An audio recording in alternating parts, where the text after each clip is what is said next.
experience the full power of the dark side.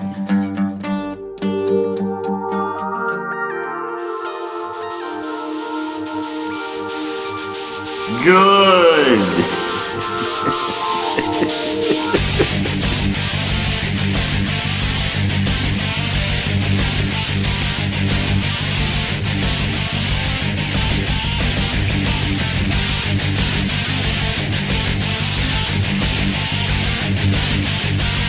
We will deal with your rebel friends soon enough.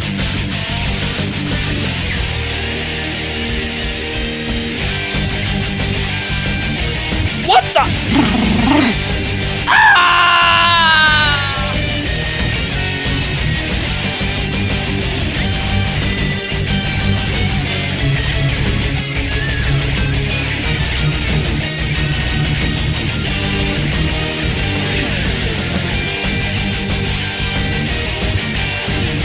Misa back! Prepare to fire! Oh no!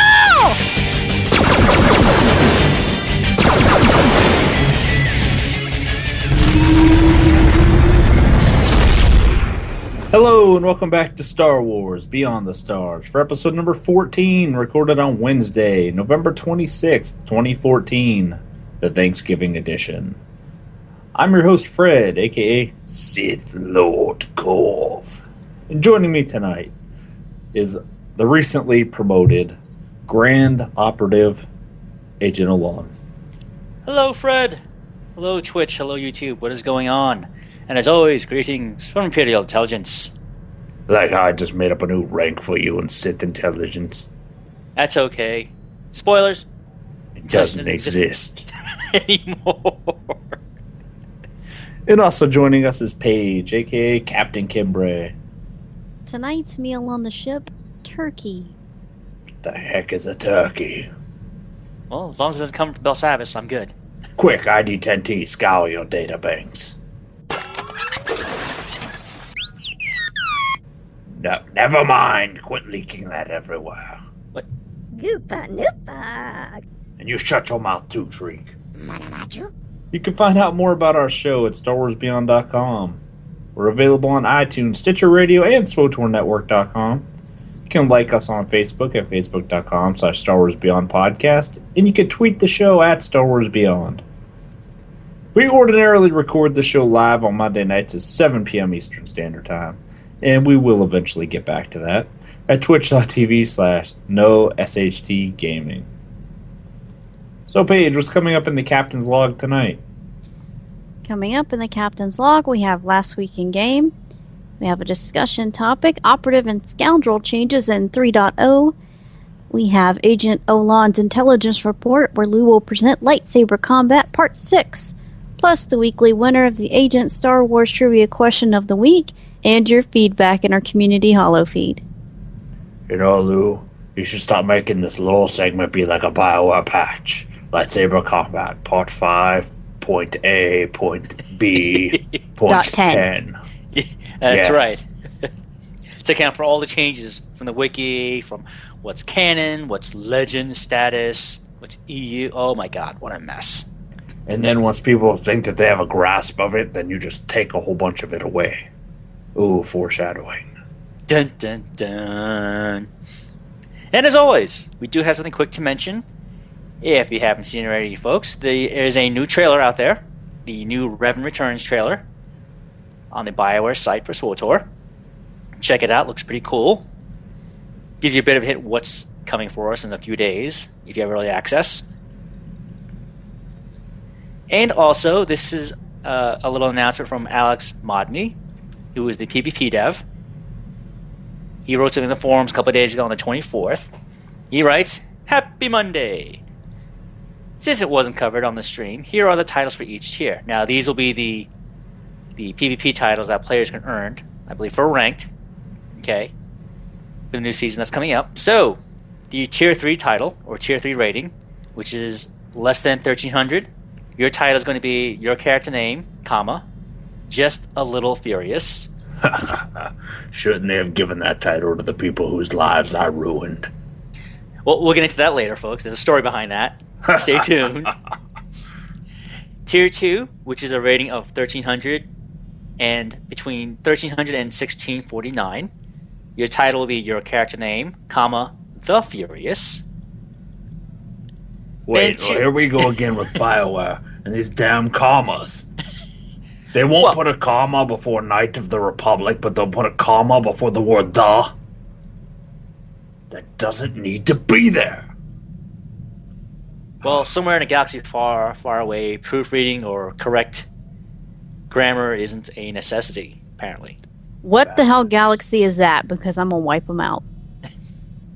These bastards, they just throw commas where they don't belong and then won't put them where they need to go. That's not even in Oxford. It really doesn't belong there. I'm just hoping this is a typo. Hopefully. And Tier watch, 1. that T will be capitalized in the word the as well. Oh, no.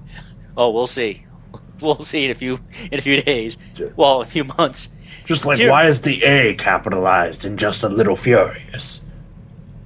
A is an article. It should not be capitalized. You are correct. I did this straight copy paste from the website, from the SWTOR main site, so... Well, Alex, blame it on them. you need to come over, sit down with Captain Cambrai. We're going to talk about grammar and why it's important, sweetheart. That's why Alex is a PvP developer and not anybody that deals with grammar or punctuation or spelling, apparently. We're going to go on a tangent on this because you know I can talk about how this is important forever. Tier 1. If you're a rating of 1650 plus, it'll be your character name, comma, Fantastically Furious. And for those lucky few, the top 96 players, it will be your character name, comma, Famously Furious. And you know, the sad part is, some developers actually sat around and talked about this. I could come up with 5 unique titles, even an extra one than they're supplying here. A lot easier than they came up with this crap. This is terrible. Someone told whoever suggested this that it was a good idea. I don't know if I'm for or against it because, Captain Cambrai. Fantastically Furious. Oh, just thank God only 96 people are going to have that. No, Fantastically Furious is tier 1. Not that I'm saying that I'm going to be tier 1. I don't PvP that much, but I still think it's...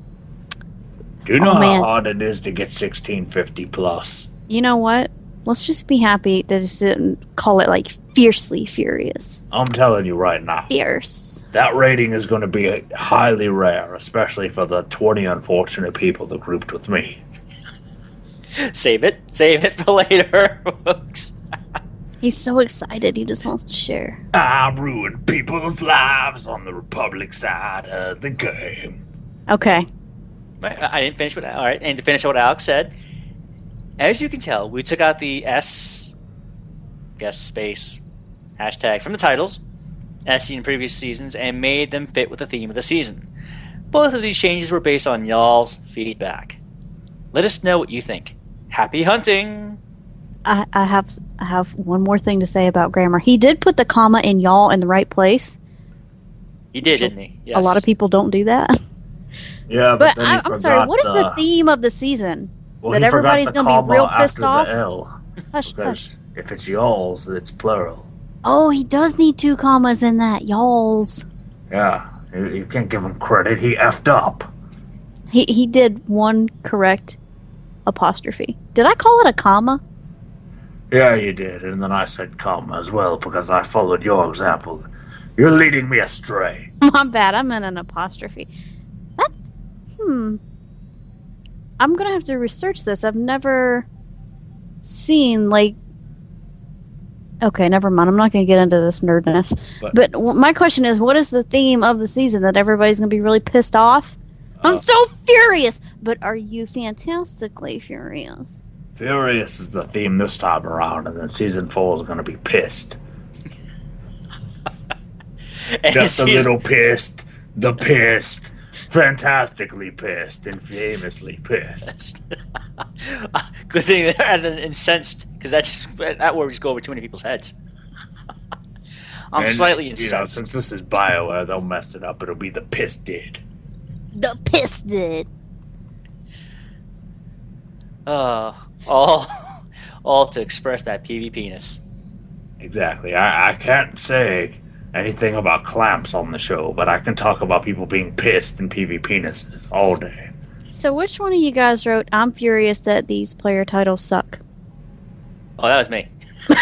Surprisingly, it wasn't me. I don't know how I feel about them yet. I don't. I mean, I had to do some back research and figure out what. Obviously, the theme is furious, but if I was a dedicated PvPer, putting all that effort, this is just me, folks. I probably want a little cooler title to go with my name. Yeah, I can see that. I can. I don't know. It's almost kind of. I don't want to say it's immersion breaking because those words probably exist, in that universe, but I don't know, it just doesn't seem to fit. You're out there like murdering for the Empire and you're like, I'm taking these objectives. I'm just a little furious about it though.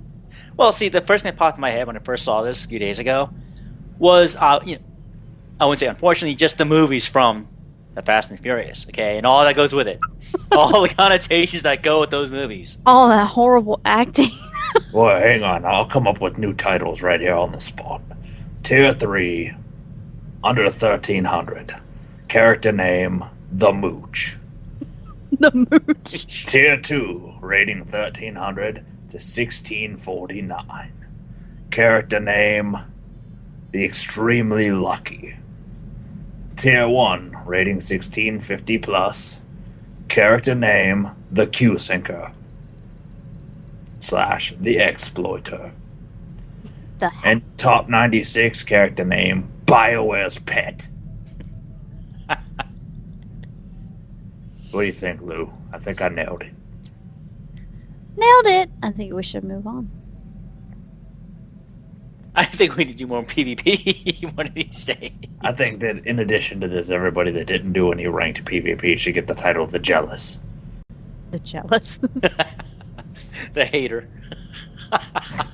a Sith warrior or Sith Inquisitor with the title The Hater. That would be so appropriate. That should be Dark Side 5 title. Feedback forums. Oh, I'd like to ever read those. So, moving into the captain's log. Time for our weekend game. Paige, what have you been up to over the last week? I want to tell you what I've been up to for the last week. No, don't do that. Lou, what did you do? No, me first. Well, we tried to give you a turn in the middle of Lou's turn last week. Yeah, you did. You're so ignorant. Why are you his friend, Lou? Why are we here?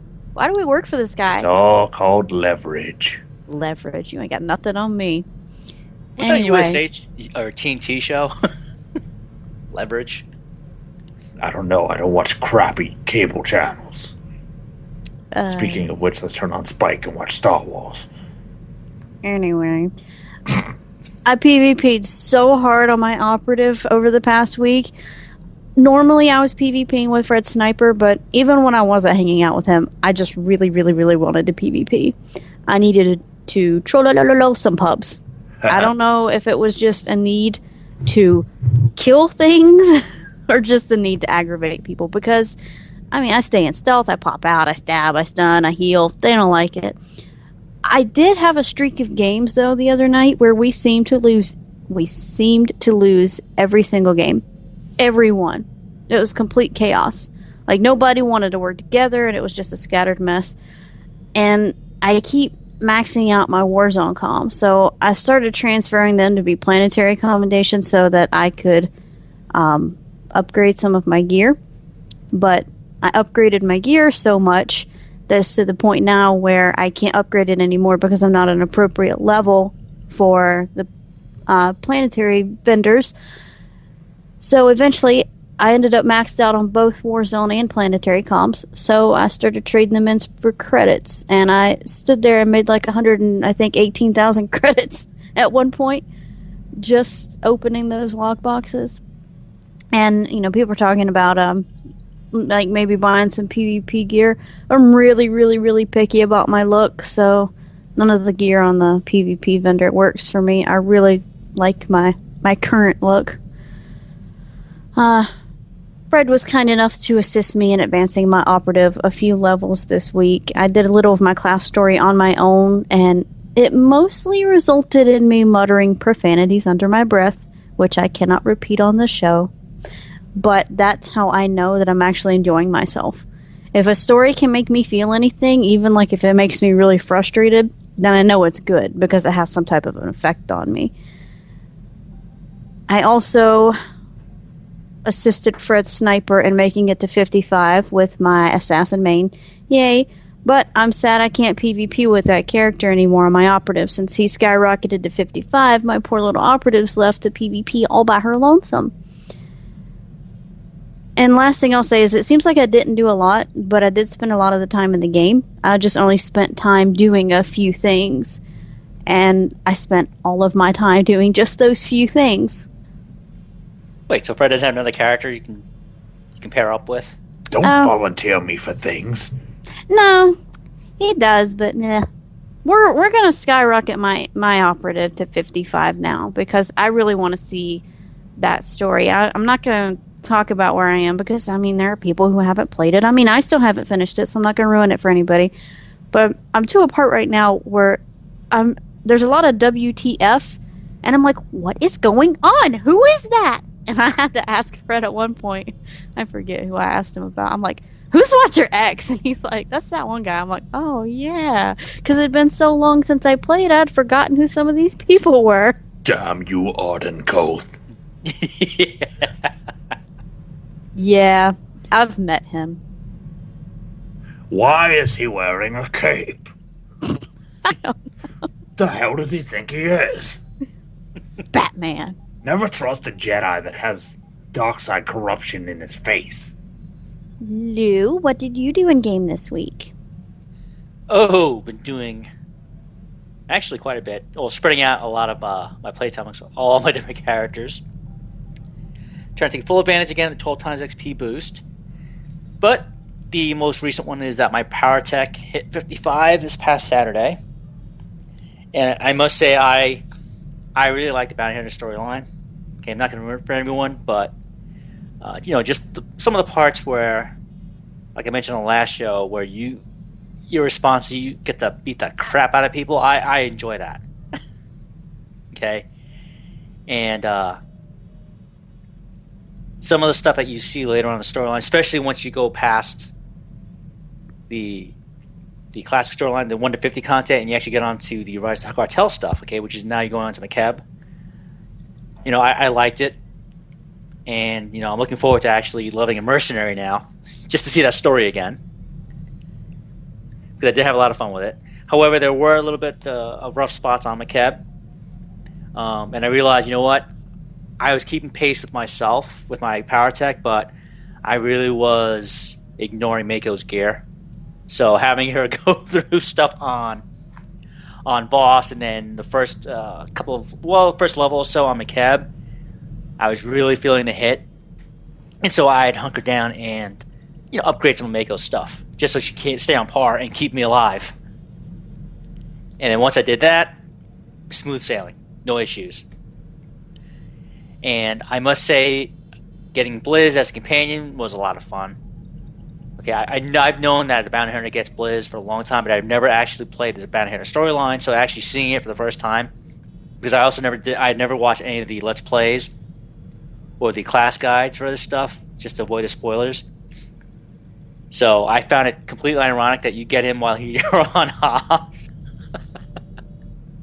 At this time, I should note that I've never played the Bounty Hunter story far enough to get Blizz. Okay. Spoiler. Sorry, spoiler alert. Right about that, but okay. Belatedly. And, it's so funny that it's the furthest place from their natural or, stereotypical environment where we first, where Jawas come from. So I found it really funny. I laughed for several seconds. It's like, who is that? Oh my God, it's Jawa. Yeah, at first assumption, you would assume you'd get a Jawa companion on Tatooine. I'm like, I'm here. I'm like, what the hell? Come with me if you want to live. No. No.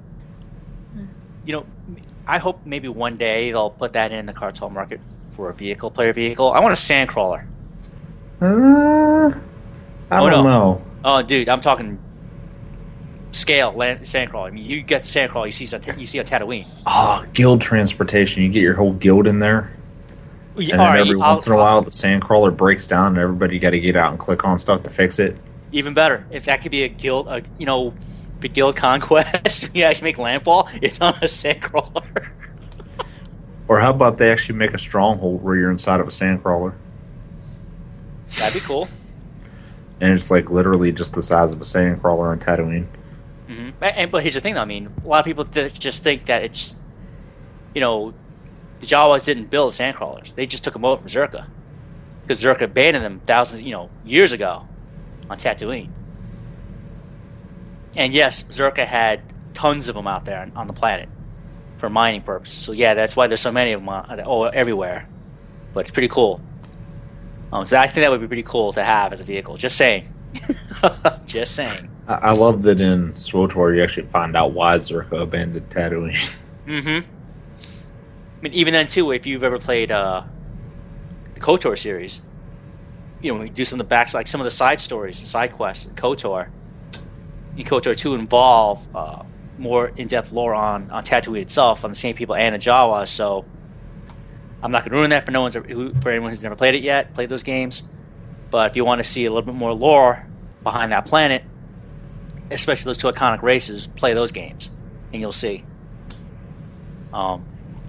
And part of the time when I was on there, I really wish, if you remember that topic we talked about last week, to where originally the companions came with kits, meaning you could swap out the healing kit, tank kit, DPS kit amongst your companions. There's some parts, I got, I've got Blizz. I really don't want to make it my healer. If I could do that, that'd be great. Why not get Shriek? No, I want Blizz. They're both speaking a nonsensical language. That's cool, but I'd rather have Blizz. I'd rather see a Jawa pull out a shoulder-mounted cannon that's like 3 times his size and go, "What the hell were you hiding that thing from, man?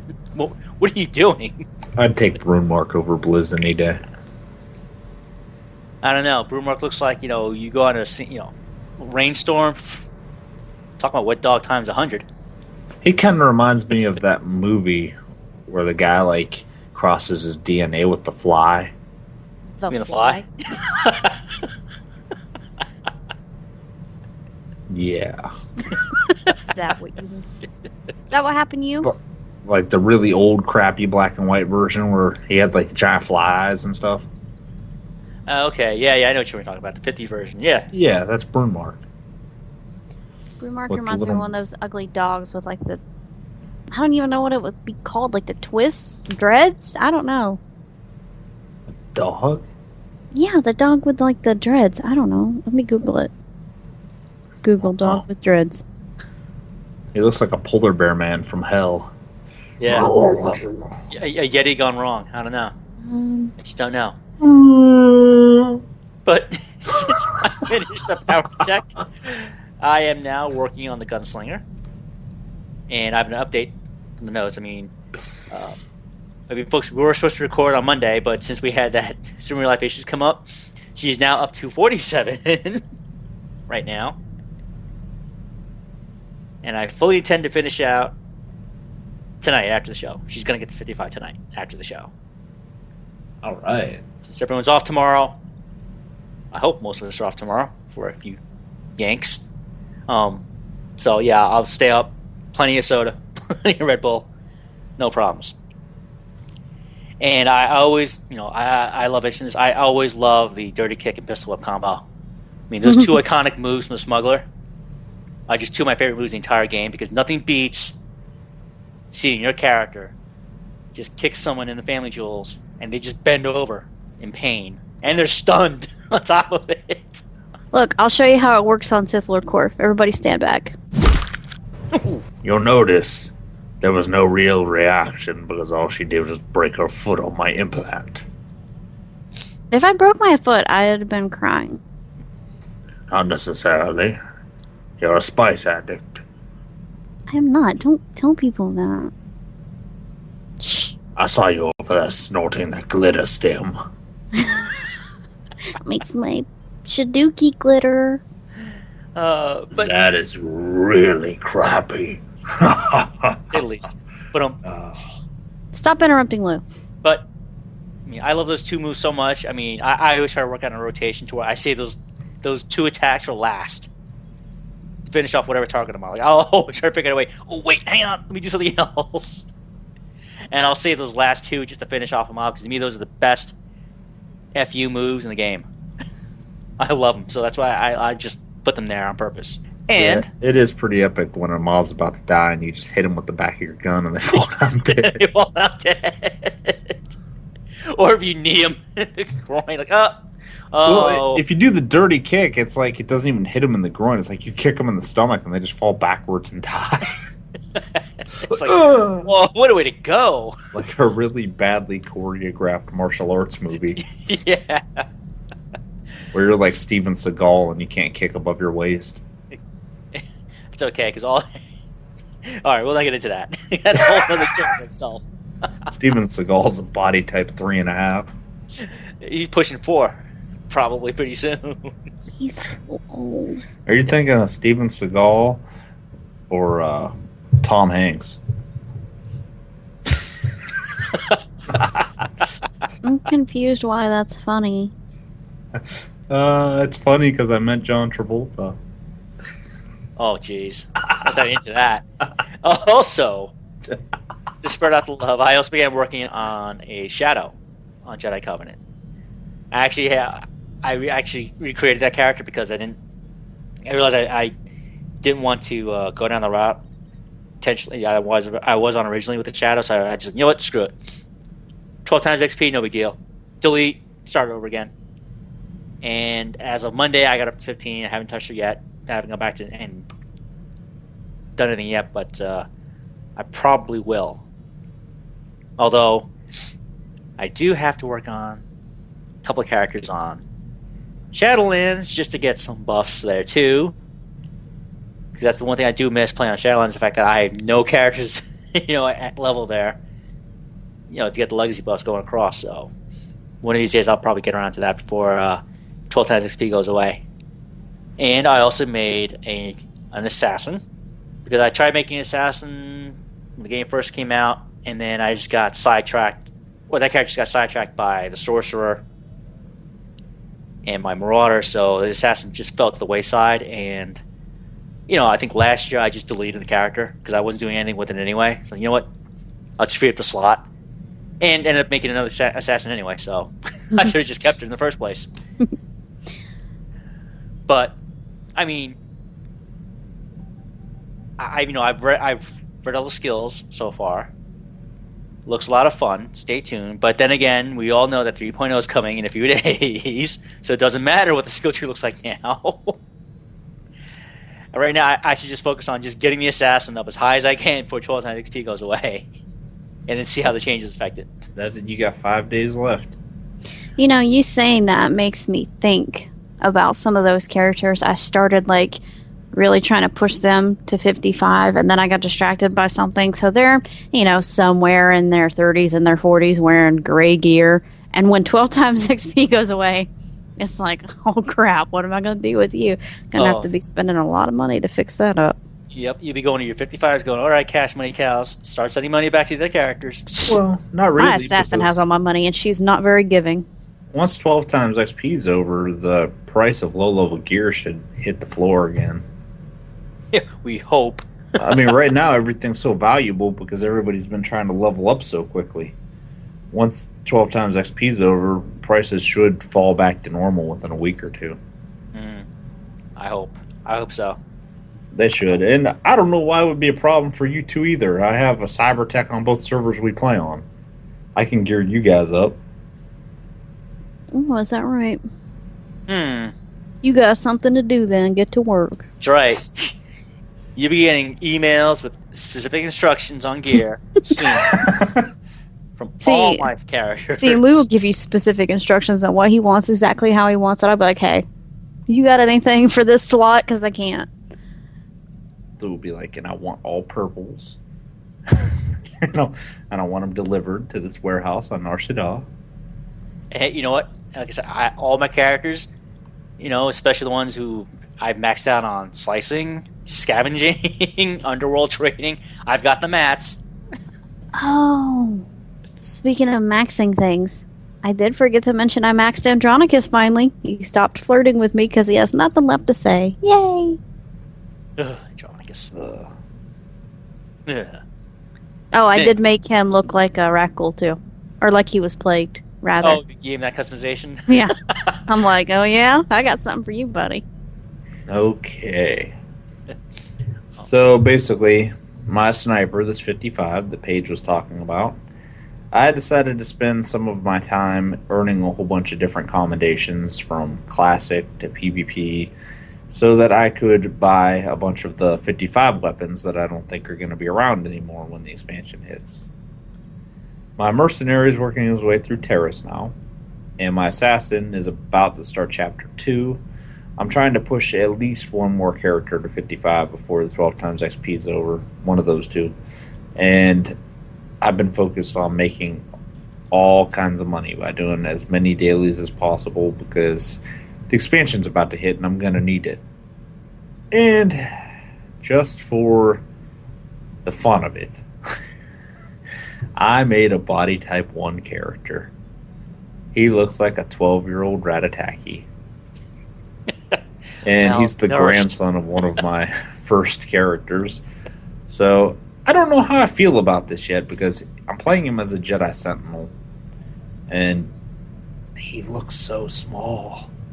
I tried to explain to you why it's not okay. He really looks like a 12-year-old. You don't listen. Why is it not okay, Paige? Explain this now on the show. No, we're not going to go into a lesson about the shape. Tell us. Okay. Because the shape of a body type 1 male, to me, resembles a female's body shape too much. Not because it has lady parts. I don't know how to say that, PG or G. I don't know. So the issue is that the shoulders are very narrow, like a lady's might be, and then it seems like the chest also narrow, but then it goes too far in at the waist, comes back out for the hips, almost like he has an hourglass shape, like a lady. Not to mention, he has like little chicken legs, like the tiniest legs in the world. Like I feel like if anybody sat on his lap, they'd break him. Or if he fell, he'd break something. Nobody should be sitting on his lap because he's 12. And also, is he 12? Is he? In my legacy, he is.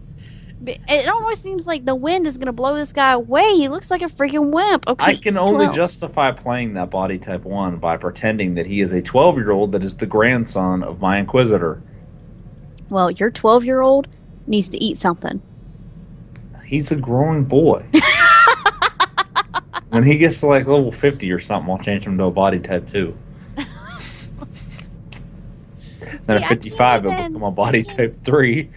And then at 60, he'll become a body type 4. I can't imagine someone that small, like, being intimidating or threatening. I mean, I'm a small lady, but he just... It's a small man. I mean, you can't... That's why he has to be a Force user. Because you could be a child like Anakin and be able to use the Force. Like, I feel like if he threatened me in real life, I'd just laugh and then punch him. And then he'd probably die from that punch. Well, at least he's not like a commando with that big assault cannon, and the gun would be bigger than him. Yes, how you lifting that, buddy? How is he putting the armor on for the commando? Armor probably weighs more than he does. Yeah, I'll probably, if I continue that character, I'm probably just going to keep using the Padawan title forever on him. Because that's the only way to justify it. You're like, hey, look, a Jedi. And you're like, I'm 12. Back off. Well, in my defense, when I first landed on Tython, you walk right past like 3 characters that are all body type 1, and they look like children being instructed by a master. Yeah, probably younglings. Yeah, that's what I am. I'm a youngling. It's going to be really creepy, though, when Kira starts trying to flirt with me. You killed younglings? Come on, Kira. I didn't know you were into the younglings. Breaking my heart. Oh, this is going down a dark path. Yeah. I'm so sorry. Lou. You know what to do, Lou. I guess that's where we segue into our next topic. If Fred's finished with his game of the week. I've said more than enough. And Paige just made it worse. Right. Well, today, folks, as Fred said earlier, is Wednesday, November 26th, and today actually was the last of the live streams from BioWare, covering the discipline changes, covering the latest changes for the classes. And so today was the Agent and the Smuggler. So they covered the Gunslinger and the Scoundrel, and the Operative and the Sniper. And they actually finished a little while ago. Probably about an hour or so ago. They finished up the live stream. Okay. As promised last week, they started with the Republic side because the past 3 streams they always started with the Imperial side, and somehow good. managed to see, and they squeezed in the Republic afterwards. So by showing up late, you really didn't miss anything this week. and if you missed the live stream, folks, don't worry. I believe Eric Musco will be putting them up, as soon as he can. Okay, once he's done with some editing, and the rest of the blogs and written information that he can put out will be put out today. All right, so stay tuned and go to the website, check for it to see the latest and greatest there. Also, when you watch today's live stream, you'll notice that both he, Musco, and the dev they had on, the Dave Demaray, for these live streams, both were wearing some pretty cool Imperial t-shirts. All right, it's a black t-shirt with the Imperial symbol on it. And I wasn't alone saying, yo, I want that shirt. You should sell that on the site. Wait, it's just the Imperial logo? Mm-hmm. I'm pretty sure that's on thinkgeek.com. Well, I guess this is one way for BioWare to make money directly. Say, hey, you know what?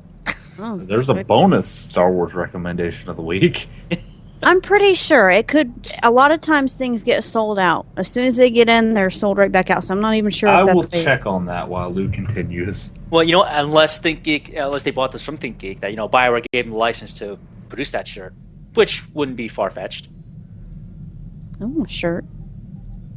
Pretty cool shirt. I want one. But anyway, like I said today, they did go over the changes. So we thought we'd just touch upon some of the stuff they did today. Some of the things they talked about. So let's start off. Today, of course, they started the live stream with the Republic, but we're going to cover it the way that the blogs have it on the website. So the Gunslinger and the Sniper. All right. And remember, folks, don't be surprised. Every class is getting the love. No one's being left out. So be prepared for changes. And let's see. We'll start off with the Gunslinger. Okay. So the Gunslinger, as I say here, it's going to see quite a few changes. All right. One of the main ones being that diversion can be trained at level 22. Okay. And now it affects up to 8 targets in the area rather than one specific target. What was it previously? Okay. It was just just a single target. Now it's just now it's just whatever. It's like flashbang. I'm sorry. I meant the level. Like, what was it previously? I think if it's 22 going forward. Yeah, I think it was gosh, from the tree. I think it was higher. Oh, that's what I was wondering if it was if you got to train it sooner or later. Yeah, I get with 22. It's trained sooner. I think before it was kind of maybe the 3rd or 4th level of the tree. Good news, I'm not Lou. sure. You can buy the Imperial logo t-shirt on thinkgeek.com. It is listed under Imperial logo. It is a black t-shirt with a red Imperial logo on it. Now there's the white. They were white? Logo. Yeah, white logo. Ooh. Time to send an email. Where'd you get your shirt, bro? Yeah. These are black and red. No, theirs were black and white. Don't be picky. Take what you can get. If anything, I'd rather, all right, a Royal Guardsman shirt, maroon red, with the Imperial symbol on it. Why don't you just get one of those t-shirts that has like all Darth Vader's get up on the front of it? That'd be you. Just that's your Skype symbol anyway. That's also pages. Yeah, this is true. But again, going back to the gunslinger changes. You know, that has to be really awkward for you, Lou. You're in a Skype call with 3 Darth Vaders right now. Yeah, I know. The only person from intelligence here. Imperial intelligence. I thought mine was my picture. No. Nope. Oh. You know what I look like. Yeah. So We would hope so. We're on the same ship. Yeah, we're gonna say yeah. Oh, let's see. Let's go back here. Oh, gunslingers gain 2 passive abilities. Bravado increases maximum energy by 10. That's always welcome. And steady shots increases the damage dealt by charge burst, dirty blast, speed shot, and penetrating rounds by 5%. So that's just some of the stuff that they were going over today. All right, let's see. Let's go down to one of our further down the tree here. Let's see. All right, the particular tree we're going down here, the dirty fighting discipline. Dirty fighting gunslingers will gain 1 new passive and 1 new active ability with 3.0. Okay, the new passive ability causes shrapnel bomb to spread your vital shot to the target's initial damages as long as it damages at least 1 target already affected by your vital shot. And here's the new active ability, Dirty Blast. Shoots a target for weapon damage and internal bleed damage. Dirty Blast has no cooldown and effectively replaces charge bursts for dirty fighting gunslingers. Okay, and they say here overall the dirty fighting discipline should feel rather familiar to current dirty fighting gunslingers. We'll see. Personally, my gunslinger is sharpshooter, so I haven't touched anything on the saboteur or dirty fighting trees. So I'll leave that to other people to comment on. Yeah, like I don't have a gunslinger or sniper myself, so it's like, I don't know what you're talking about. Okay. I know Fred has a sniper, as do I, but mine's not up there yet. It's a level. My sniper's awesome. Fresh 55. He's in a full set of 120 gears. Well, let's go over some quick stuff here. Those quick points that they brought up for the sniper changes. Again, like the gunslinger, they can train diversion at level 22. And again, same thing mirrors. You know, it affects now 8 targets in the area rather than 1 specific target. Okay, let's see. Some other quick notes to bring up here. Oh, Shatter Shot no longer has a cooldown. And no longer reduces the target's armor, but it still reduces the target's healing received. And snipers gain 2 passive abilities. All snipers, no matter what. Energy tanks, which increases maximum energy by 10. And steady shots for them. Increases the damage dealt by snipe, lethal shot, series of shots, and penetrating blast by 5%. Alright, and let's see. Let's go down one of these trees here. Or disciplines. Okay, let's see. Engineering snipers. According to them, they will see a fair bit of change. They don't get any new passive or active abilities. Bummer.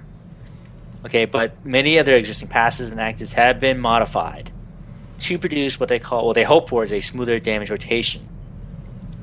And they bring one up, which is EMP Discharge. And right now, the new EMP Discharge will do this. It deals energy damage to the enemy affected by your interrogation probe and stuns the enemy for 2 seconds if it is also affected by your plasma probe. In addition, Energy Overrides has been redesigned to make the next fabrication grenade used after an EMP discharge consume their energy. Alright, nice free attack. Okay, so overall, the engineering discipline sustained damage rotation should feel smoother than it did in the past.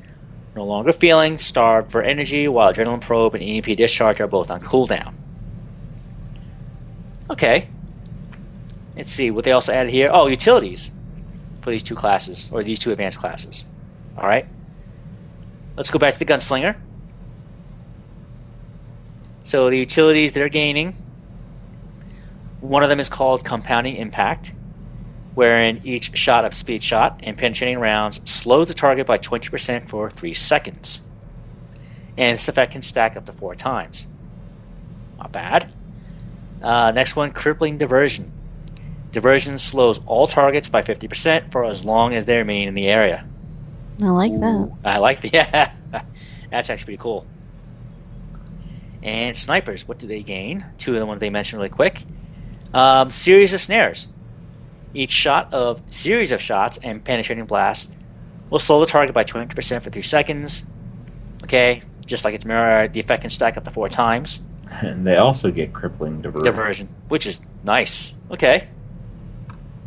So this is just some of the highlights they have coming up for the Gunslinger and Sniper. Again, if you didn't have a chance to watch the live stream today, it will be up sometime tonight. Okay, sometime by this weekend, I believe Eric Musco's going to put it up there, so look out for it if you have a chance to see it. Or, if you have a chance to, just go to the main website for SWOTOR, and you see the devlogs posted there on the main page, and the links. And then that brings us on to the next series of advanced classes, which is the Scoundrel and the Operative. Okay, so for you scoundrels, Yes? let's see, some things that are going on with this class. According to BioWare, they're going to see, as always, a sizable advanced class change with 3.0. Underworld Medicine is now only available to the Sawbones discipline. But slow-release medpack can now be trained by all scoundrels. Aw. Shoot First has been removed from the game. But Backblast now does additional damage when it is used from stealth. Sorry, Han. Love Lucas. See, that's something I don't get. Why would you take an ability out of the game? They did that a lot with this combat rebalancing. It's like, why? Why take things away? If you don't like the way they're working, change the way they're working. Especially an ability called Shot First as a scoundrel. I mean, come on. I use that all the time. And Shot First, not according to the remasters. Well, I have originals, sir. I have originals. I'll prove it to you once I get this VCR working. Disappearing Hat. You know what I noticed that they did here, Lou? That, like, in this case, for the Scoundrel, they renamed the third tree for the Scoundrel, but when it comes to the Agent, they renamed the third tree for the Sniper. So it's like they flip-flopped which advanced class was getting their rename based on faction, too. So Operative kept lethality, and Scoundrel lost 30 fighting. Yeah, but see, I don't know if they did that for each advanced class in its mirror, but that's interesting that they did that and they didn't rename both mirrors for one of the advanced classes. yeah, and Buckeye actually brought up a good point in the chat, saying to go with Paige's point, where why they removed abilities.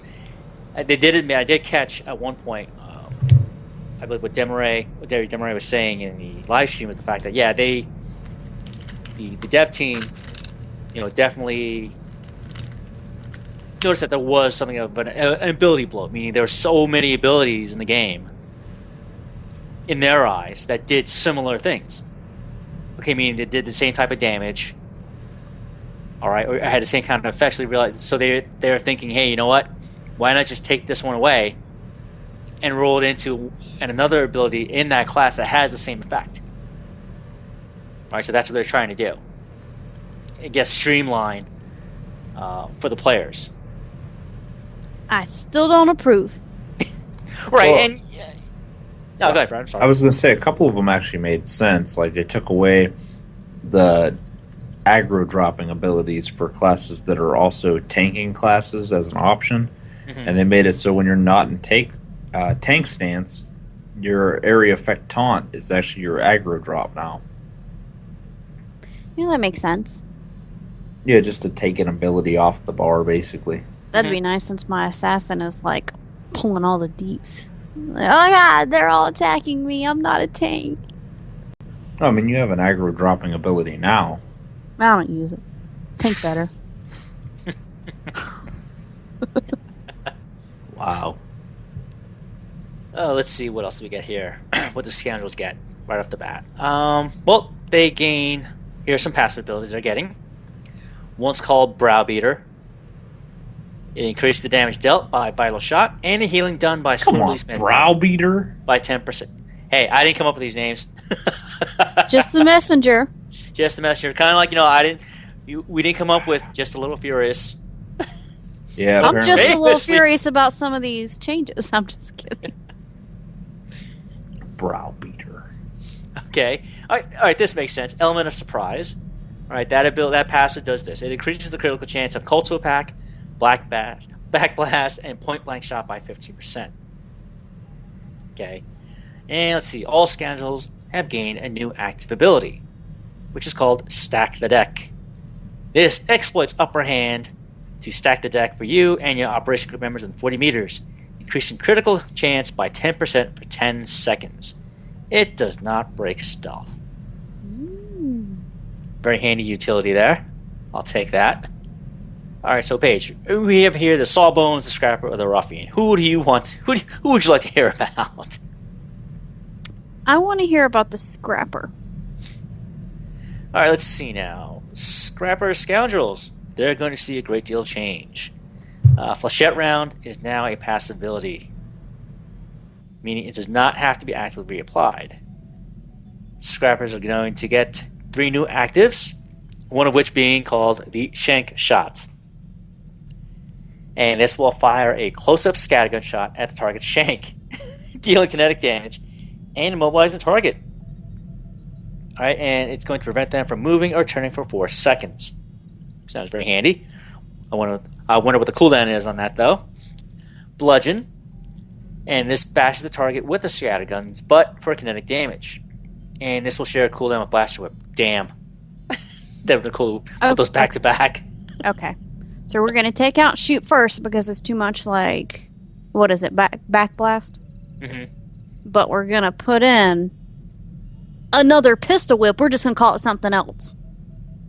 Well, you'll be hitting someone with the shot, with a scattergun. Well, they did cover why they're doing this. Every advanced class is going to get one ability per spec that replaces a skill you already have, but it does more damage. That way, basically, so you can tell what spec you are by that one ability that you use.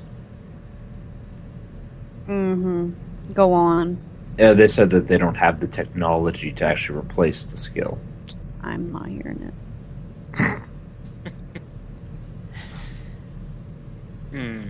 I don't know. Anyway, next ability they gain. This one's called Blood Boiler. And this will summon a probe that boils the blood of the target for a few seconds. That sounds like an Imperial skill. Just saying. After which, damage dealt by one of your bleeds will trigger an explosion, dealing internal damage and making the target assailable for 45 seconds. Assailable targets take 7% more damage from elemental and internal attacks. Damn. Actually, that's a pretty cool ability.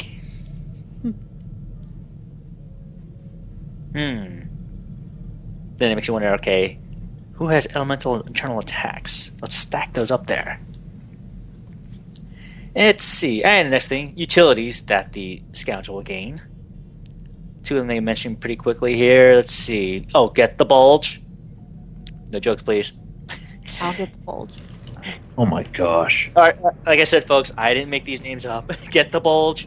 This utility Come skill. on. Tendon Blast. Let me finish. Tendon Blast will now grant an upper hand. Get the bulge. I mean, come on. Come on, even better. Skedaddle. Is that a blaster in your pocket, or are you just happy to see me? Let me skedaddle over and find out. Get the bulge.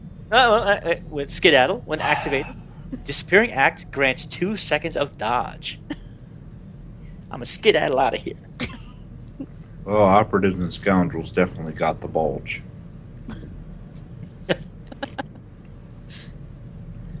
See, I'm looking at the operative armor here on the blog. I really hope we get that armor in game. That's pretty cool looking armor. That armor's already in the game. Well, that's that variation of it, man. That's pretty cool. I'm Anyway. I'm still mad about the shoot first thing. I'm not gonna lie, because I feel like if someone attacks me, I have to be like, "Sorry, you're gonna have to shoot me first. I can't do anything." It's like Lucas gets the last life anyway. He had it removed in remasters. He's having it removed from SWTOR. Where smugglers can't shoot first. You have to hit me first, because I have to hit you back. I can't hit you first. You can't shoot first, but we made sure you definitely got the bulge.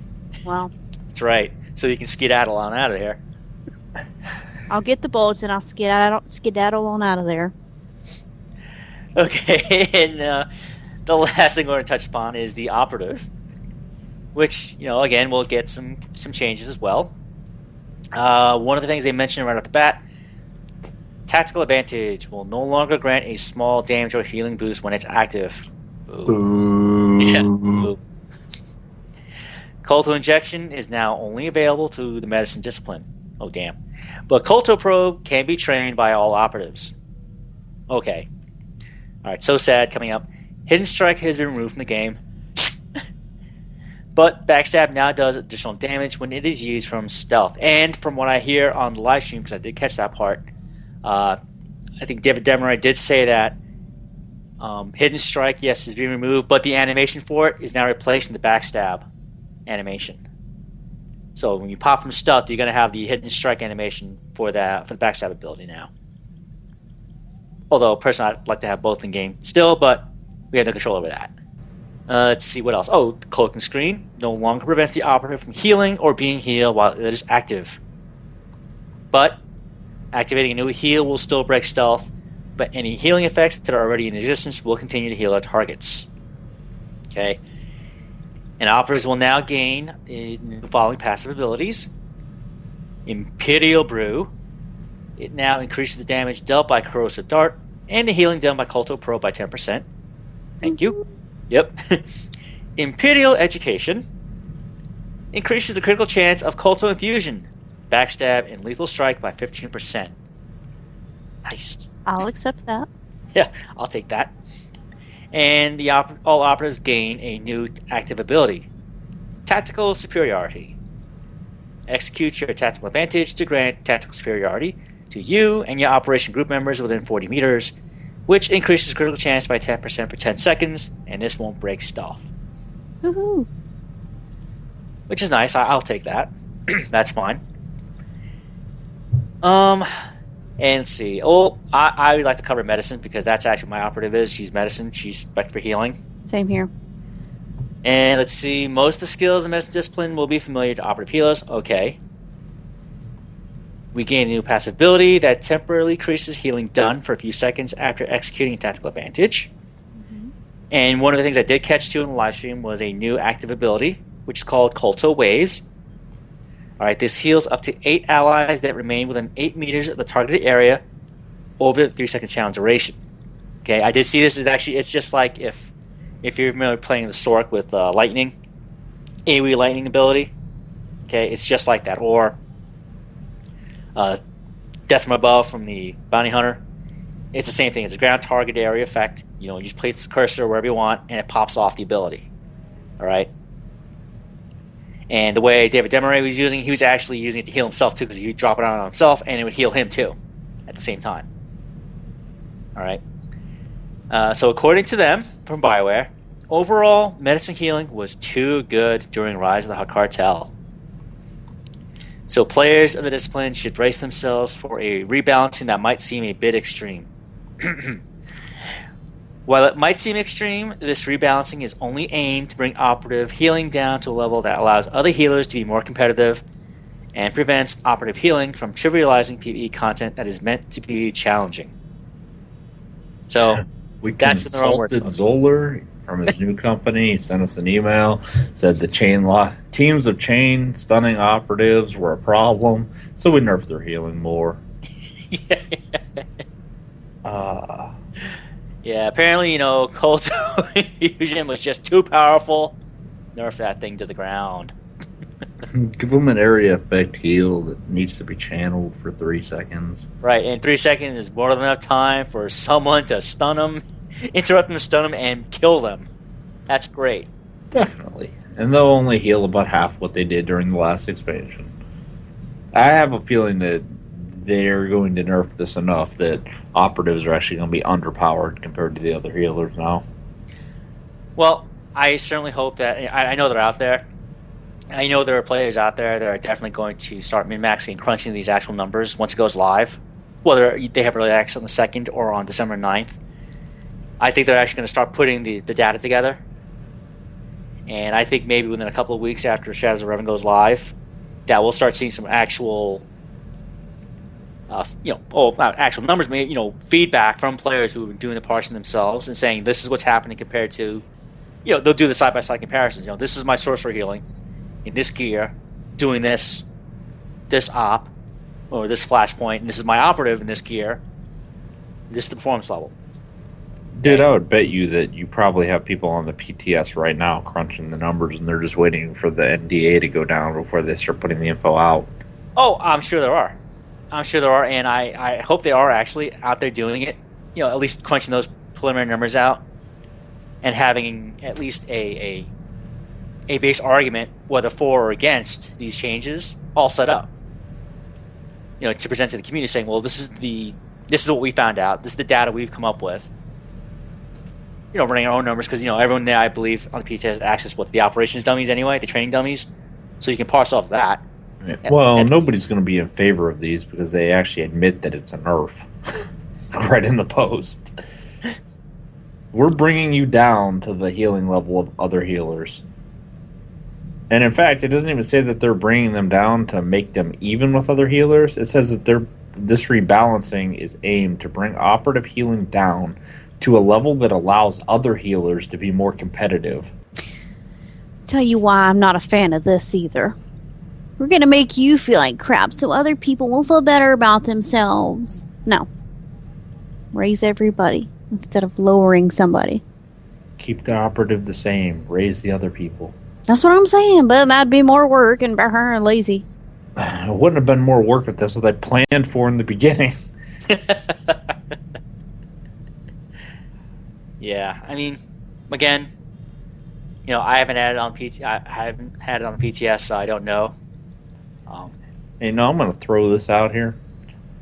All those people that are saying BioWare caters to the Empire, BioWare loves the Empire, doesn't like the Republic, hates the Republic. Well, that's true, because Empire got utilities called Imperial Tactics instead of Get the Bulge, an evasive screen instead of Skedaddle. So yes, BioWare hates the Republic, confirmed. Thank you. Yes, and as Fred just mentioned, those are two of the utilities available to the operative coming in 3.0. Imperial Tactics, or Severed Tendon, will now grant a tactical advantage, which I like. Evasive Screen, which is activated. Cloaking Screen grants 2 seconds of evasion, which is handy. And yeah, these are actually cool sounding names. Yeah, and nobody on the Empire side gets the bulge. No, we get Imperial Brew, beer, and Imperial Education. I mean, the operatives are still getting struck by the PvE-ness, but nobody's getting the bulge. I don't know. I'm feeling pretty bent over. Sorry. Speaking of bent over, what are you going to recommend to our fans this week, Paige? Why would that lead to my recommendation? Did you build a lightsaber? Anyway. Maybe. For those interested in actually getting a look at the recommendation of the week, I will be posting a link with a photo on the Facebook wall. And this week, I didn't go to ThinkGate.com. No, I went to Amazon because I'm cold all the time. So I recommended some Star Wars Chewbacca plush slippers. Keep your feet warm by sticking them up Chewbacca's butt. I'm just kidding. They do look warm, though, and it's chilly on Hoth. And that's how you keep your little Tootsies toasty. And speaking of toasty Tootsies, I guess.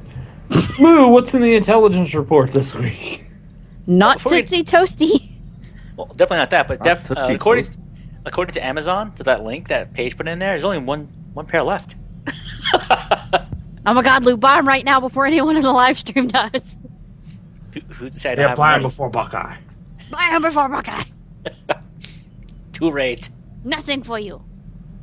My gosh, you really do shove your foot up Chewbacca's butt. So, this week's intelligence report. I present to you Lightsaber Combat Part 6. Wow, can you believe this, folks? 6 weeks of lightsaber combat. Lightsaber Combat Part 6. The Empire Strikes Back. As always. And so, this week, we are going to cover the 3 forms of the new Jedi Order, or the NJO. So, the first style is called the Strong Style. Or in a quote from the style itself, uses powerful strikes to batter through defenses. This style incorporates great range of power, but often leaves the Jedi open to attack.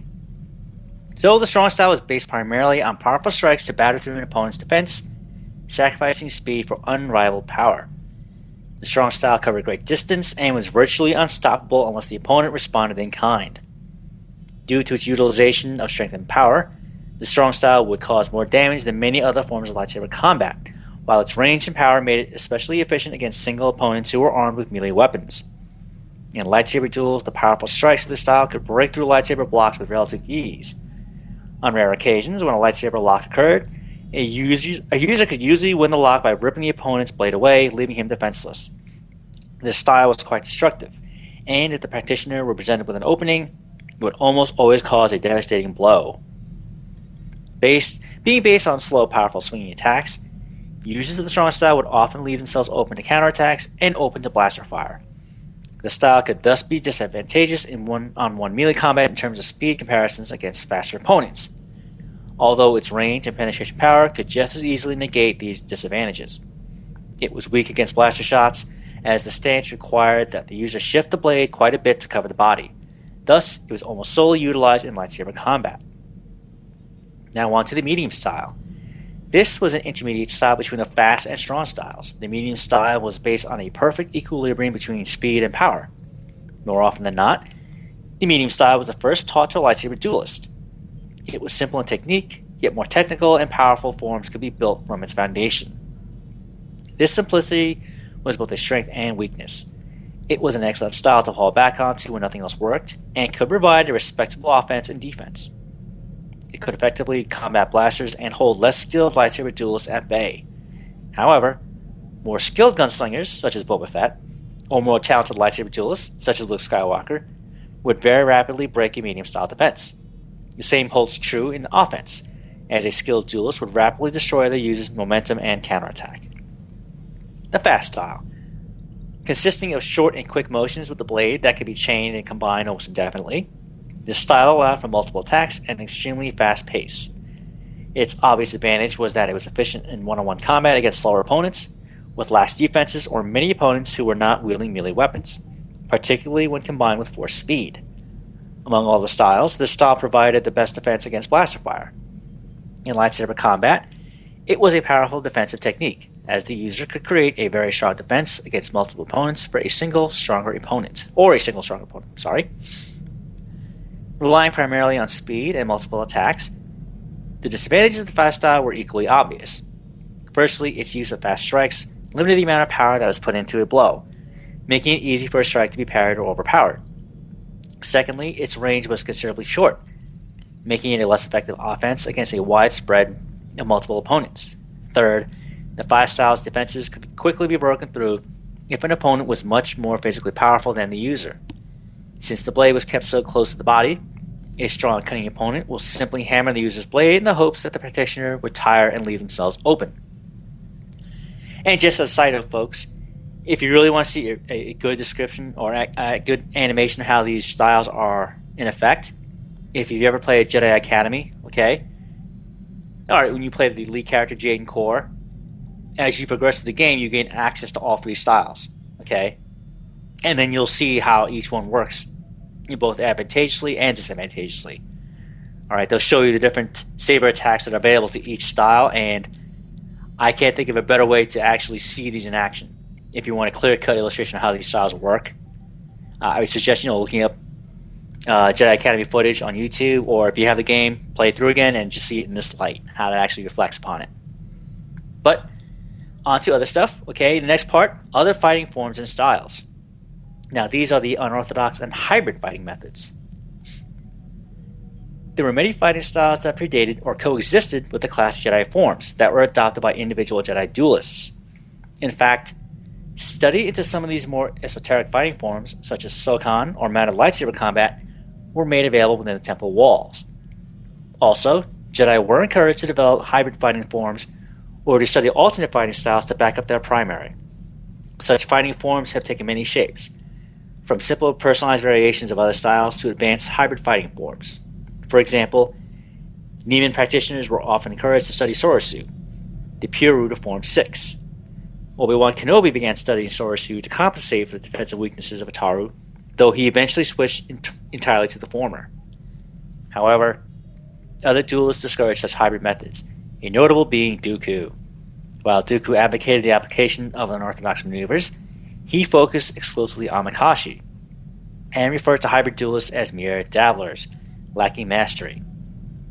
He even went so far as to smear Jedi Battlemasters for this, maintaining that their attempts to master multiple combat forms was taking on too much, and they could still be beaten by a specialist in a single form. One of the facts supporting this viewpoint was the death of Battlemaster Sin Dralic at the hands of Darth Vader, a Form 5 specialist. Vader himself would later become a hybrid duelist sometime after being placed in his life-supporting armor, integrating techniques from all 7 lightsaber styles into his personalized Form 5 variant, and switching back and forth between styles to suit the situation. One style is called Trip's Zest. This was a combination of elements of Form 7 and traditional 6-tree aerial dueling. Trip's Zest was a type of aerial lightsaber combat originally developed by the airborne force-sensitive Majestrix of Sky, Karis. Trip's Zest, which meant heart palpitation in the Skytrick language, would allow the combatant to utilize the advantages of flying in battle against grounded units, whom the Skitri would derogatorily refer to as walkers. In Trip's Zest, emphasis was placed on the use of the side shot technique to decapitate walkers. Trip's Zest had many advantages, but one fatal weakness, as the combatant was open to attacks from directly below him or her by grounded units. Calico Tarn, as an example, took advantage of this weakness when dropping to the ground and lunging his lightsaber upwards. As Maul passed over him, he injured Maul during a duel on Rulisan. A style called Trikata. The Trikata style was based around the unique ability of lightsabers to turn on and off, activating and deactivating the blade in the heat of combat to slip past enemy defenses or trick them into overextending themselves. Philosophically, Trikata involved practical combat and deception, rather than the more traditional single-minded and determined tactics that were the hallmarks of the Jedi and Sith. Sith had difficulty applying this style, as their power came from passion and rage rather than level-headed tactical ingenuity, and the Jedi refrained from this style due to their unwillingness to rely on deception. Also, deactivating one's lightsaber during combat offered greater control of the Force due to the removed distraction. And a classic example of this move, folks, is if you've ever read the Expanded Universe novels, okay, I believe it's during the ones in the Yuuzhan Vong War. I believe Corran Horn fights one of the Yuuzhan Vong main characters, one of the generals there. And the way that Corran Horn beats him, he realizes, you know what? Since the Yuuzhan Vong's saber staves can effectively block a lightsaber, Horn figures out a way, you know what?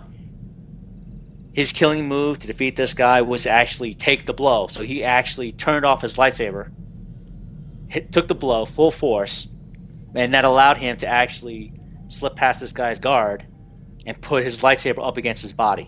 And I guess we all know what happens next, right? On goes the blade. So that's one example of how Trikata is supposed to work. Well, maybe not taking the blow, but you know what? Knowing when to turn it off so that your opponent, instead of hitting the blade, misses entirely and leaves themselves open. And now on to the next style, which is called Sokan. Sokan, for the most part, was a principle of lightsaber combat rather than a true form.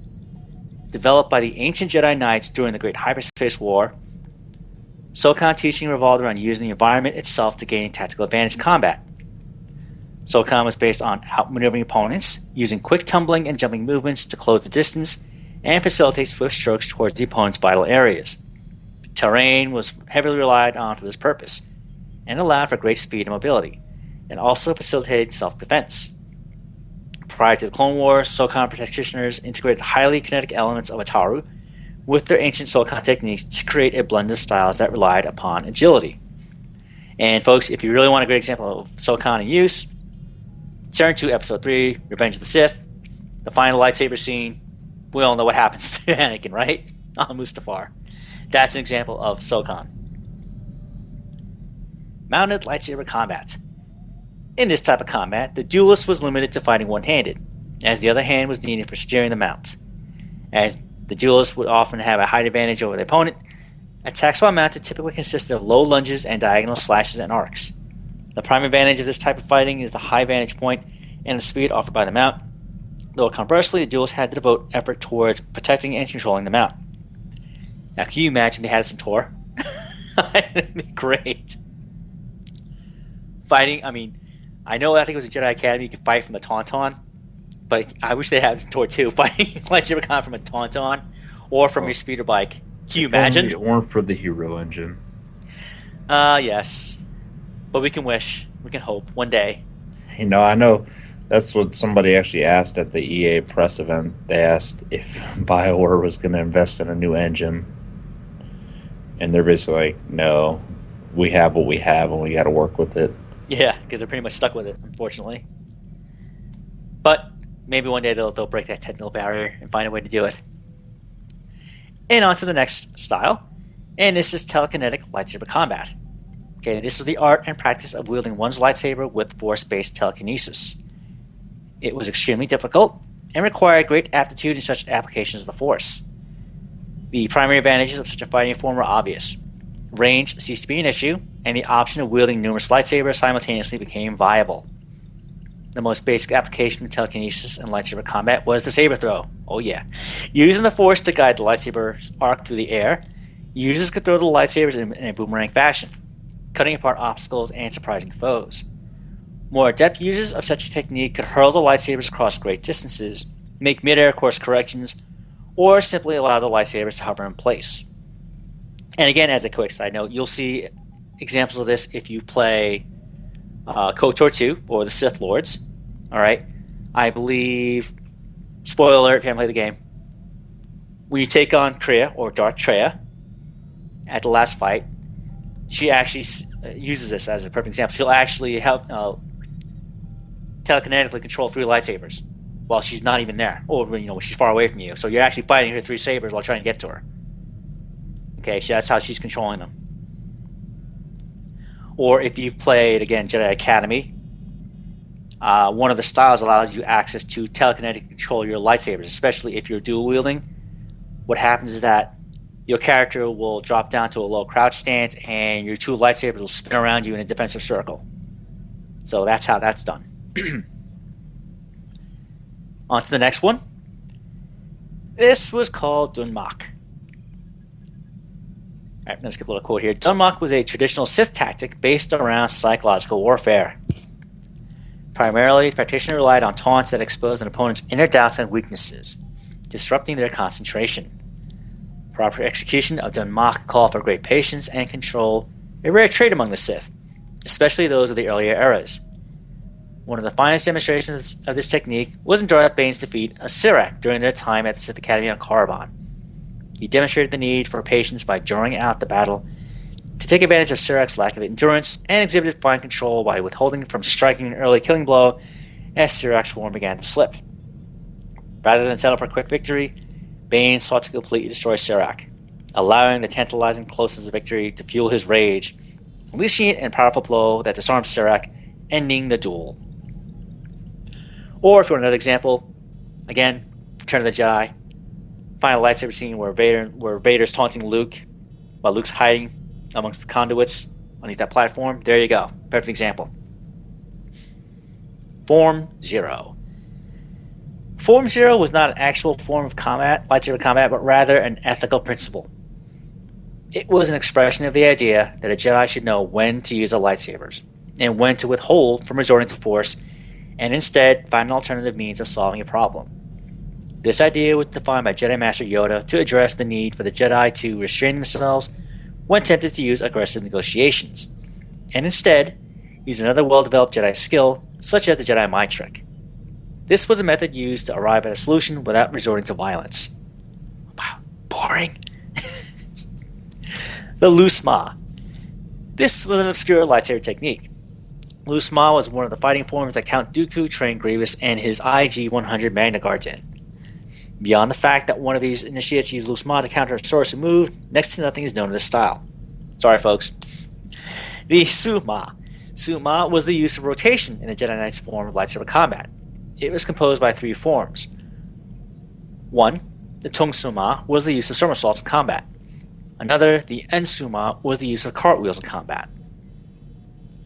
And now we move on to the last part, which is weapon-specific fighting forms.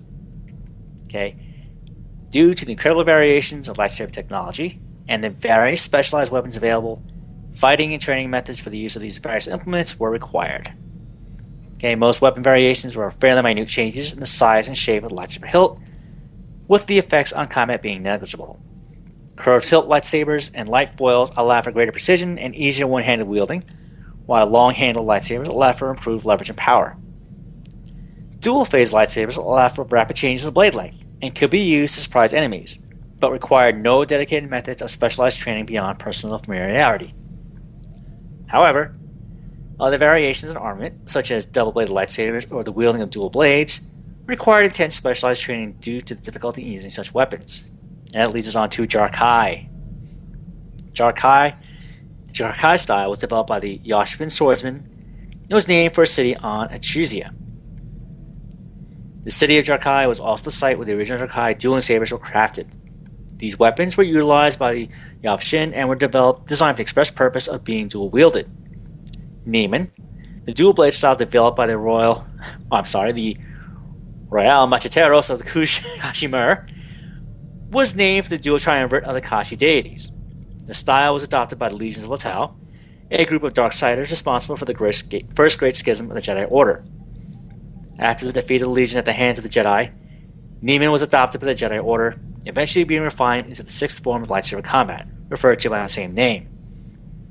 Both styles predated the invention and usage of lightsabers, but being designed to be practiced with swords, they were easily adapted leading to the birth of the term Jarkai tactic, which was to simply employ 2 blades in combat, regardless of whether one had received training in any dual blade fighting style. Dual blade fighters, whether classical Neiman duelists or individuals applying the Jarkai tactic, were able to maintain a strong offense, as the speed of attack that 2 blades allowed would overwhelm most opponents. A typical maneuver was to continually attack with one blade while relying on the other for defensive coverage, ensuring that the duelist could keep up his guard even as he attacked. However, it was common that both blades be used for offensive purposes, keeping up a continuous wave front assault. Though a complete fighting system in and of itself, Jarkai was especially easily adapted to other styles. After beginning her tutelage under Darth Tyrannus, Asajj Ventress quickly adapted Makashi techniques to her practice of Jarkai.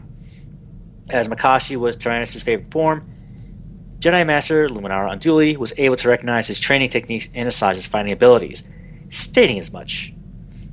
Mace Windu would also use Jarkai tactics into his own Rapad style while on a mission on Harun Kal. His former apprentice, Tapapulbum, doing likewise. Okay, so this explains, why Sentinels and Marauders are there in Tor and why they are so badass. Okay, personally, I love this style, so any of the Star Wars games, not just Tor, but Jedi Academy, you could dual wield, awesome.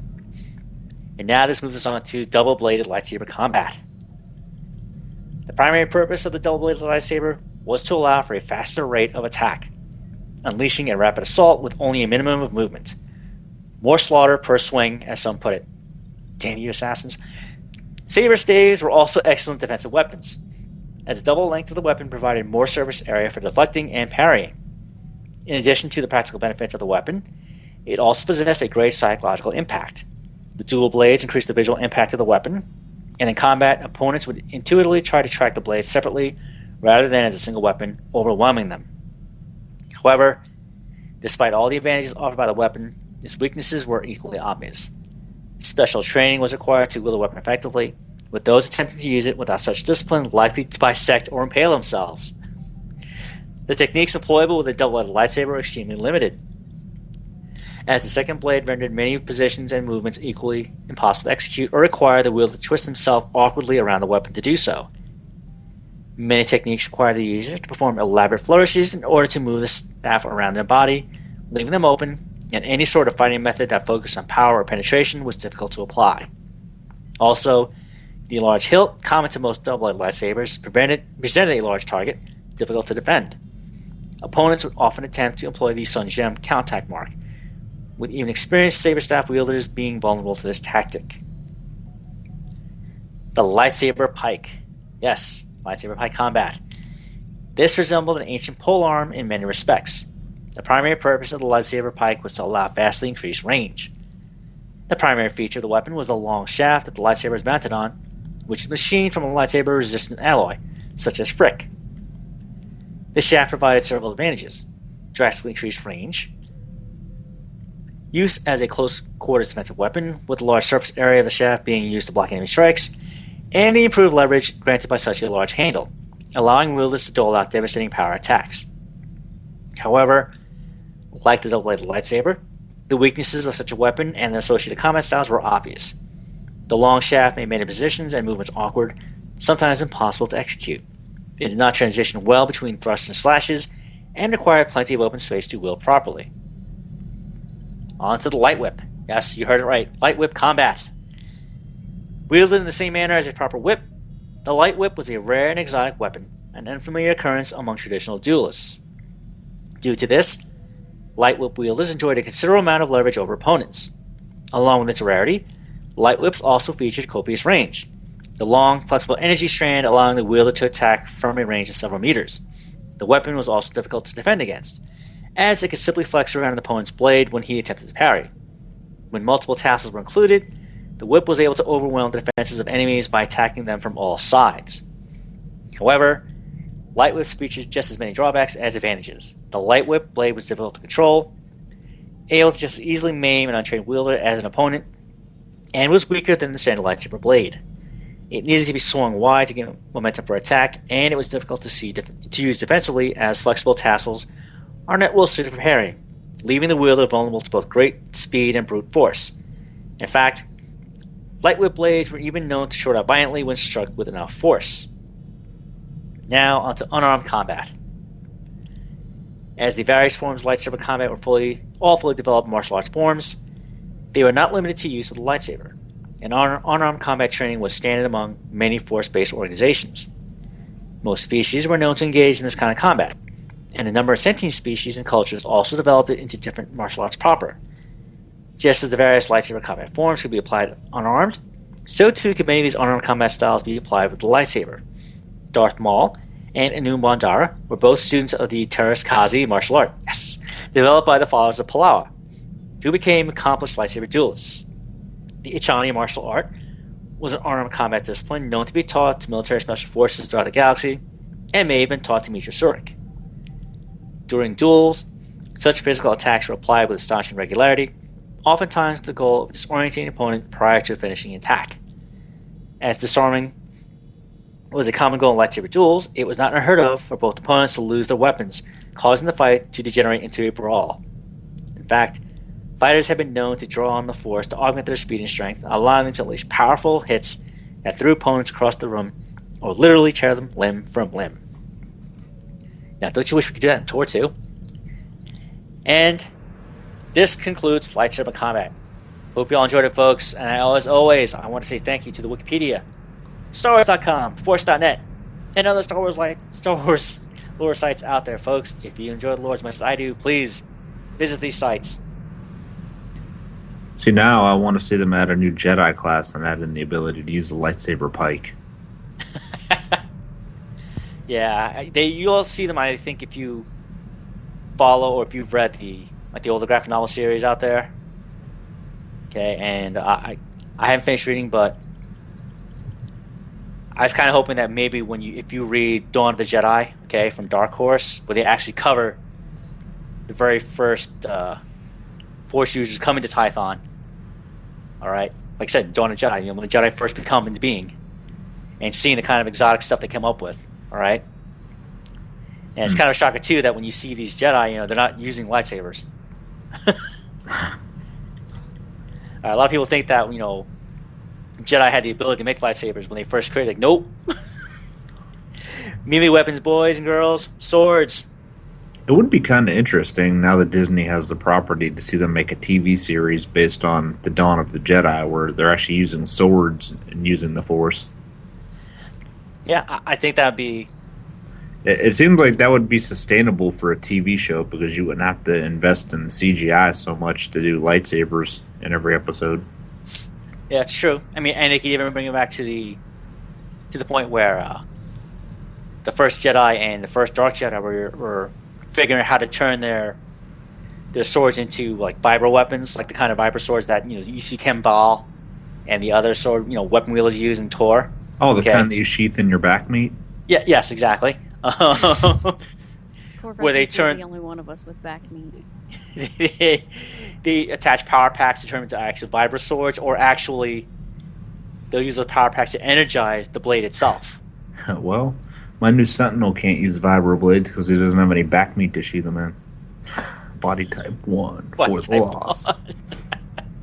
Well, excellent lore segment again, Lou. But now I think it's time we move into the community holo feed. All right. Community holo feed again, where we cover your emails, tweets, Facebook feedback. One of the things we do, the trivia question of the week, or each week we're going to post a trivia question into our YouTube video version of the show. Simply go to StarWarsBeyond.com and we'll link you right to the episode. On the episode page, there will be a button you press to see the trivia question of the week. Alternatively, it'll always be after we say our goodbyes. Then, shoot us an email with your answer to StarWarsBeyond@gmail.com. In your email, please include your character name, faction, and what server you play on. Faction. And if there's more than one correct answer, we'll do a random drawing to win a cartel pack. Everyone that answers correctly will be entered into a drawing for a much larger prize, which we'll draw on the show every couple months. You can be entered into the grand prize drawing every time that you answer correctly. And since this is Thanksgiving week and how editing and all that falls, we're going to be doing the same trivia question this week as last week. And we will draw a winner during next week's show. So, this episode we don't have a winner. Which means now we can just skip right ahead into Paige's part, where Paige, what's going on in our SWTOR community? Check out these up-to-date podcast episodes. Corellian One Radio released a special episode on November 24th that is a Q&A from the EA press event. UntinaCast episode 176 is available at untinacast.com since November 20th. SWTOR Escape podcast episode 66 available at newoverlords.com since November 25th. Old Republic Radio episode 88 available on November 25th on iTunes. And MIDI podcast episode 59 available on iTunes on November 24th. Also follow Madmar at SWTOR Family for the latest happenings in the SWTOR community. If you'd like to have your podcast listed in this segment, send us an email at starwarsbeyond@gmail.com. I'm going to throw this out there too. In last week's episode, the Bad Feeling guys have promised that they're going to put out a episode this week that is not going to be explicit. They said in the spirit of Thanksgiving, they want people to actually be able to listen with their families because they're recording that tomorrow. Wow. So in the spirit of family, let's record a podcast. Without our family. with our Star Wars family. Which with is our infinitely hashtag more SWTOR valuable. family? Sorry, what? I said with our hashtag SWTOR family? Yes. Yeah, Madmar. A.K.A. Lord Fluffy Duck. And one more time, I'm going to tell you how you can contact us if you still want to after this train wreck. You can find out more about this show at StarWarsBeyond.com. You can like us on Facebook at Facebook.com/StarWarsBeyond Podcast. You can send us an email to StarWarsBeyond@gmail.com. You can tweet the show at StarWarsBeyond. I am at Sith Lord Corv. Lou is at GamerGuy11B, and Paige is at Asa Fiery. If you don't know how to spell that, listen to our last episodes. And now it's time for our final thoughts. My final thoughts is Captain Kimbre shot first. Until 3.0. Yes. Lou, go. Well, first of all, I want to encourage everyone to go back, and now that all the live streams are done, go back, catch up on them. Be prepared for 3.0, folks. In a few short days, it's coming, well, at least for early access. Be prepared. And my final thought is, I'm sorry that BioWare hates you Republic players. Now skedaddle on out of here. And get the bulge. Get the bulge. Just get out of here. Because you don't have access to the Imperial both Brew. said get the bulge at the same time. That's right. That's because terrible. you don't get Imperial Brew or an Imperial education. Brian from Bad Feeling, when you listen to this, you guys may have the PvP-ness, but the Republic definitely got the bulge on this episode. Beyond the Stars is an independently recorded fan podcast made in association with NSG Productions. And real quick, as a note there, NSG Productions, you guys, if you're into general gaming, console gaming, MOBA gaming, or any type of hardcore esports gaming, should definitely check out The Core. They're kind of one of our partners here with NSG Productions. They put out a great show every Sunday. Very opinionated, and it's an explicit show. They have a lot of fun there. So check that out if you're into more broad general gaming. We'd have more fun if we were explicit. I'd be able to express myself then. I like you being oppressed. Now say goodnight. Good night, everybody. Good night, everyone. Glad you were here. See you all again next time. And happy Thanksgiving! All our Yanks out there. Good night, everybody, and have a happy Thanksgiving.